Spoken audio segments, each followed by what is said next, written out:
Kameras uzstāda uz transporta līdzekļiem un citiem vērtīgiem objektiem, lai ierakstītos video, var izmantot kā pierādījumus situācijās, kā piemēram zādzības vai auto avārija.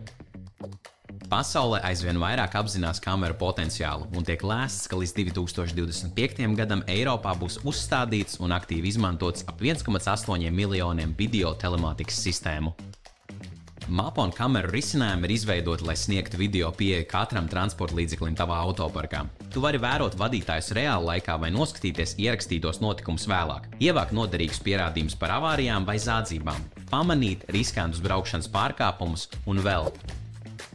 Straumēšanas risinājums sniedz pieeju reāla laika skatam uz tavu autoparku jebkur pasaulē no Mapon platformas vai mobilās lietotnes.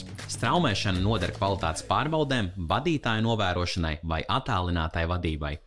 Taču noteiktās situācijās, piemēram, kad pārbauda liela izmēra autoparku, manuāla uzraudzīšana var būt pārāk laikietilpīga. Tāpēc rodas nepieciešamība pēc risinājumiem, kas automātiski ieraksta notikumus un ļauj tev noskatīties video par tiem, kad vēlies.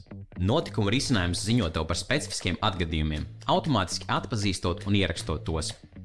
Ja transporta līdzekļa krava tiek nozagta vai vadītājs pārkāpj atļautā ātruma vai citus satiksmes noteikumus, kamera automātiski saglabās notikumu ierakstu Mapon mākonī un tev par to tiks paziņots. Pēc tā vari apskatīt, saglabāt vai izdzēst ierakstīto video.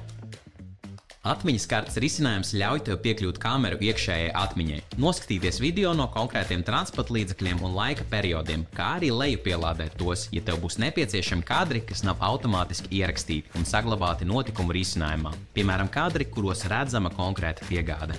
Autonomas, apdrošināšanas un apsardzes firmas, loģistikas uzņēmumi un citi, kas lūgo nodrošināt autoparka drošību. Kameru risinājumi ir piemēroti katra vajadzībām. Sazinies ar mums, lai uzzinātu, kā kameras var palīdzēt tev.